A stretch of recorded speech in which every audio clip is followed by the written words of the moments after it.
Hello everyone, welcome to Sam and Ham. This is Ham, and today we're going to be going over some more D&D 5th edition Homebrew. Today we're going to be going over the Mech Pilot Artificer specialization created by NotTheSmoooze on Reddit. Links to the original Reddit thread, as well as links to support the creator, are in the description. Without further ado, let's dive into this one. So firstly, this is a subclass for the Artificer. So of course we're going to have to compare it to the other subclasses of the Artificer, especially the Battlesmith subclasses, as they are the most similar. I can definitely see the creator balance their creation against some existing ones. It's pretty obvious if you check it. Firstly, they get proficiency with Smith's tools. If you already have proficiency with Smith's tools, they can pick a different artisan tool instead. I always like that little backup clause. Nothing feels worse than being given a proficiency at level 3 that you've already had since level 1 and you just kind of wasted a feature. The alternative is always just to not take it at level 1, but then it just kind of feels weird that your character doesn't know how to do a thing until level 3, and then they're just good. Just kind of doesn't make a lot of sense from a narrative standpoint, so... Regardless, this ability is just there for the flavor, and I like it. Same thing the Battlesmith gets, it's just kind of tacked in there because they're an Artificer, so it's a good comparison. Anyway, blah blah blah, we spent enough time on this ability, let's move on. So next up is the Mech Pilot spells, and these are perfection. I normally don't put much stock on these always prepared spell lists, because a lot of people get them and they're not too hard to kind of just pick the best spells for the theme, but I actually really like these ones. I can picture every single one of them being used by a mech as like a different ability they have. Like for shield, they would, raise their hand and a force field comes out, or with levitate, feet boosters that kind of get them off the ground but don't give them a whole lot of control. And lightning bolt kind of speaks for itself. Lightning cannon. Again, the flavor with this subclass I think is fantastic. Their next ability is piloted mech. Crazy, you get a mech. Wow, never saw it coming. And what a mech it is. It's a bit complicated, so to try to keep things organized, I'm going to try to lay them out in a list-like fashion. The mech is large. You can use your action to enter it. If you're on the same plane as it, you can use an action to teleport it within 5 feet of you, and then enter it as part of the same action. It has 16 AC, and its HP is equal to 5 times your Artificer level, plus your Intelligence mod. So for example, at level 3, it would have 15, plus your probably 3 or 4 int. So about 19 health. It has strength equal to your intelligence modifier. It is immune to poison and psychic damage. If you cast Mending on it, it regains 2d6 health points. Unless it's broken, in which case Mending doesn't do anything. And you can use it as your spellcasting focus while riding it. While inside it, you gain the large size. You can use its strength score instead of your own, which again is based off your intel mod. Your speed becomes 30, and you can't benefit from other speeds unless they're from a magical source. So basically, if you're playing a class with a swim speed, you don't have a swim speed while you're in the mech. Same thing with a climbing speed or a flying speed. Which just kind of makes sense. Just because you're an Aarakocra in a giant suit armor doesn't mean you can fly while you're in the giant suit armor. Your wings ain't sticking out. Whenever you would take damage that isn't psychic damage, the mech takes it instead of you. If any damage would exceed the remaining health, you take the remaining damage. Basically, it is a giant temporary hit point shield that just doesn't block psychic damage. You can eject from it as a bonus action, landing in a space within 10 feet of it. If the mech is destroyed, you are automatically ejected. If the mech is broken, you are ejected, as previously mentioned. You can spend 1 minute repairing it with your Smith's tools to full HP, but you also have to expend a spell slot to do so, and you have to be within 5 feet of it for the entire minute. You can also recreate it for free at the end of a long rest. And before we start breaking all that down, we should really touch on the next ability as it's quintessential to balancing the mech. It's called Mechanized Combat. Gives you proficiency with martial weapons, and you get to mount a mech on your free whenever you build it, which again, can be done freely at the end of a long rest. While piloting your mech, you can activate the attack of your mounted weapon as a bonus action. There are 3 different options that you get to pick from. The blasting cannons. You get to make a ranged spell attack against somebody within 90 feet. On a hit, they take 2d8 force damage. Lightning Lance. You make a 30 by 5 foot line in front of you. The first person struck in that line must make a dexterity saving throw, or take 2d8 lightning damage. The lightning does not continue past the first target hit, so it's not an AoE spell, it is single target. Power Fist. You make a melee spell attack against a target within 5 feet of you. On a hit, the target takes 1d8 plus your mech's strength modifier damage, and is pushed up to 10 feet back. So, keep in mind, the mech's strength is equal to your intelligence, so it's basically your intel mod, it's a bonus damage. and is pushed up to 10 feet back, so you don't have to push him at all. Whew. Alright, that was a lot, but let's start digesting all that. To simplify, your mech makes you large, sets your AC to 16, lets you use your intel instead of strength for pretty much anything you could use strength for. Makes you immune to poison damage, and lets you use a specific bonus action attack each round. And again, also gives you a temporary hit point shield equal to 5 times your level plus your intel mod. Everything else is rules for transporting, repairing, and getting into and out of your mech. Everything here seems pretty solid. Heck, I'll even say it. I think it's pretty near perfection. Super simple, at least as simple as you can get with trying to make something as complex as Mech Combat in a system that was clearly never made to support it. The ability to teleport as an action gets around the what I like to call, how can you possibly bring a mech to a fancy dinner party dilemma? Though I do kind of wish that it took separate actions to make the for you to be able to teleport the mech to you and then get in it. Because as it is, if your mech's across the room, there's no actual reason to walk over to it and get in, because you can just teleport it to it. Minor nitpick aside, I still think it's a wonderful way to handle that. The 2 points I can see people criticizing are how fast you get the mech back after it's been broken, and the bonus action attack. And I'll be honest, I wasn't sure at first either. It seemed a little strong. But after some deliberation and reading some of the creators' comments, here are my thoughts. You can repair the mech over the course of a minute, if you expend a spell slot. Firstly, this is the exact wording from the Steel Defender pet the Battlesmith has, so that's a big plus in the mech's favor as far as balance-wise comes. If it's balanced for the Bender, it's got to be a good starting spot from this, right? As a counterpoint, the mech keeps you from taking damage, whereas the Steel Defender is its own separate being. So that's got to give you a ton of staying power, right? Well, yes, it does. But so do Moondruid forms, and those come back on a short rest. Admittedly, a minute is not quite an hour, but there have been very few times in my D&D experience that you can take a minute to recuperate, but not an hour. So at this point, I'd say the mech's doing pretty well as far as repair work goes, and getting it back.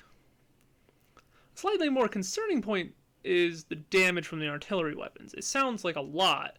Bonus action attacks aren't a joke, especially when they don't take any resources to pull off. So let's compare this to some of the other ways you can get bonus action attacks. And the first two that come to my mind are, of course, Monk with their martial arts, and then, perhaps even more comparable, again, the Battlesmith's pet. The pet isn't actually a bonus action attack, but it's darn near the same thing, because it doesn't have the versatility of necessarily a third attack, or an extra. It doesn't have the versatility of a whole extra attack. It's got to be this certain kind of attack. And again, you can't change these weapons midday. You're stuck with what you got. So I'd say they're relatively comparable. And 2d8 is... You'll notice that the Power Fist is 1d8 plus your mech strength modifier. It's the same amount your average fighter would do with a longsword at level 1, or any level, really. Meanwhile, the blasting cannons and the lightning lance both do 2d8, which sounds like a bigger number, because 2 is bigger than 1, obviously. But you gotta remember, you don't add any ability modifiers to that. And a d8 averages out to about 4.5, so 4.5 plus d8 is just about the same as the Power Fist. Comes out to an average about 9 damage, which is... And that damage is pretty comparative to the Monk's martial art die, and nobody really says they're broken. The other thing to keep in mind is, once your mech breaks, and it will break, I'm pretty convinced, 5 times your Artificer level plus your Intel modifier is not a lot of HP.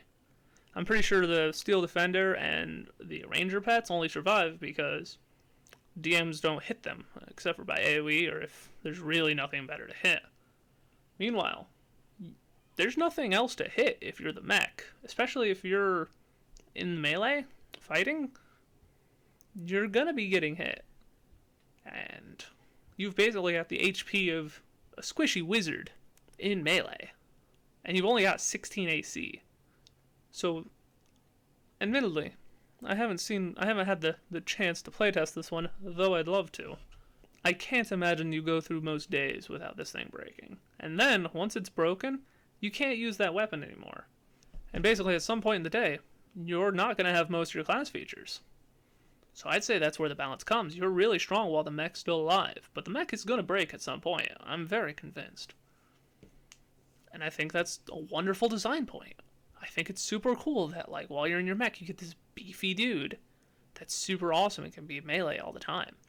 And then as soon as you take a little bit too much damage, now you're just the squishy pilot driver. I think anybody that's played D.Va in Overwatch is going to relate to that one. Moving on, we get to the level 5 ability, Extra Attack.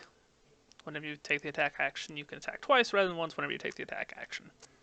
Very simple. It's on like half the class in the game.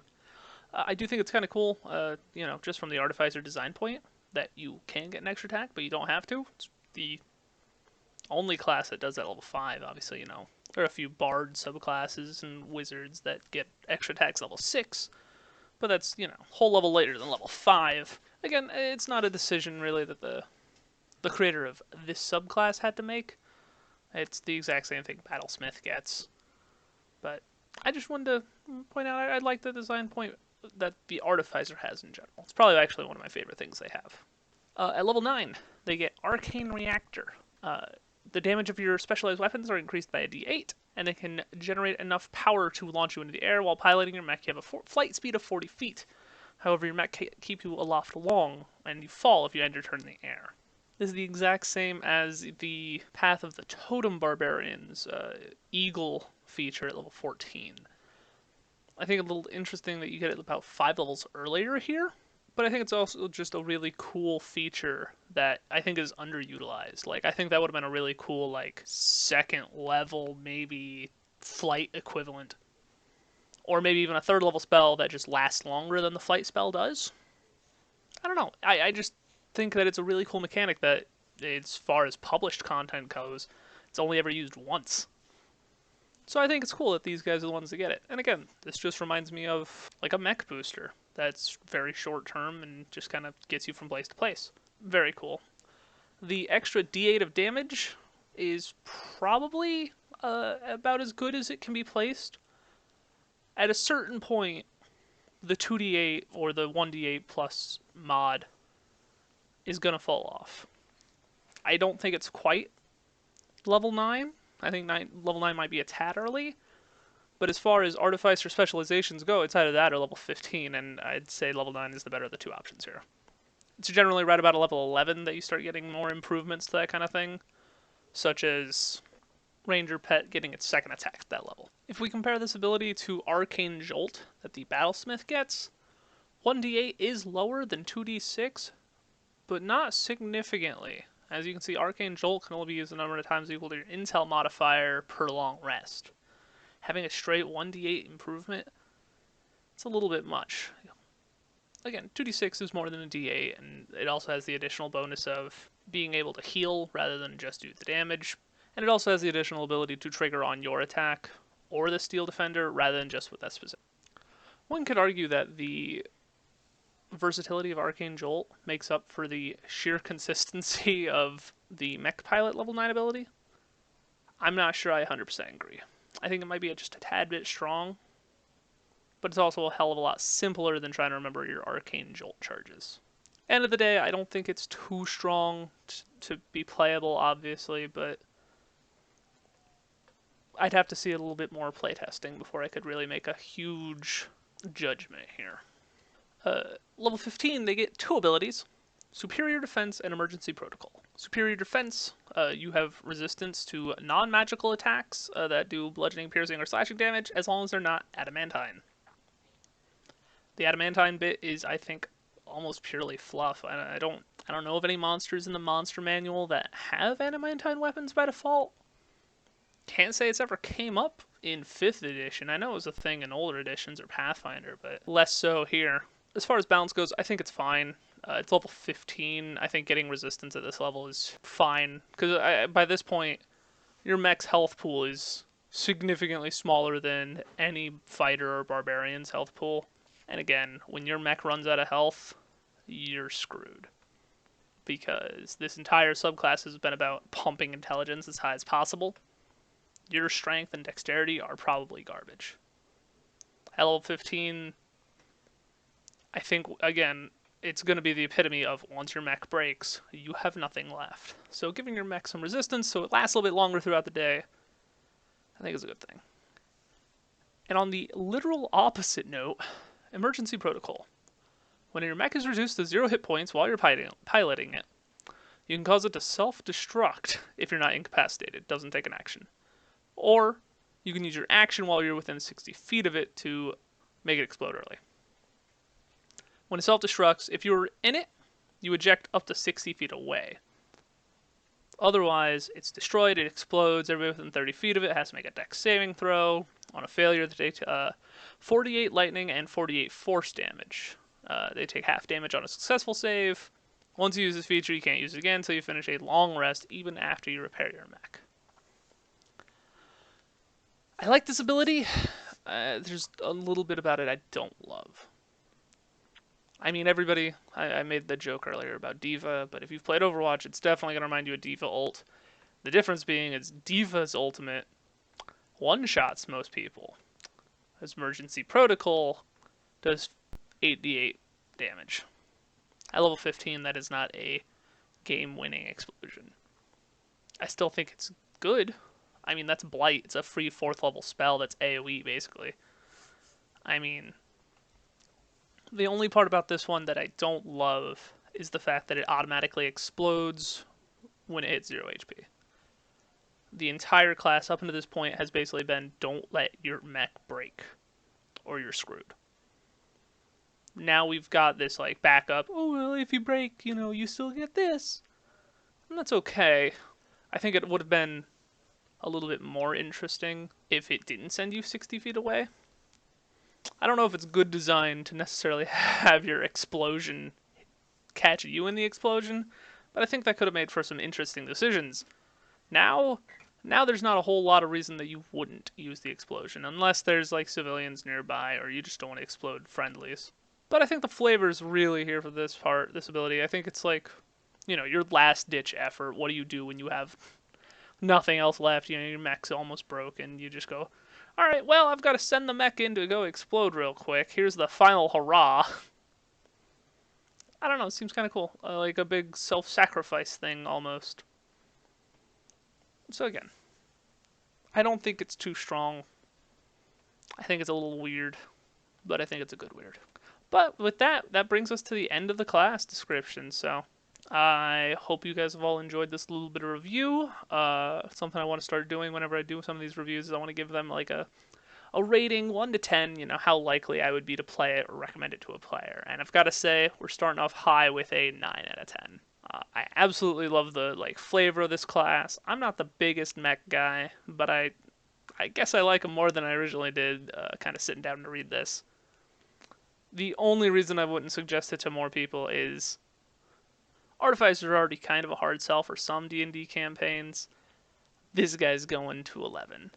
I think everybody's kind of okay with the Alchemist, mixing potions. That seems pretty fantasy-esque. And then you get the Battlesmith where you have a robot dog, and you're like, this seems a little bit too much, steampunk sci-fi. Like, yeah, it works in Eberron, but how do I make this one work in my campaign? And then you look at the Mech Pilot, and you just go, oh no. But for the people that like this flavor, I think this is by far the best representation I've ever read. It's so much more simple than it could have been, but it also has a lot more meat here. It definitely makes you feel special, which I really appreciate. But I have nothing else to add to it right now, so please leave any comments or suggestions you have in the comments. All of the creators' links are in the description, and with that, hope you guys have a nice day. Bye-bye.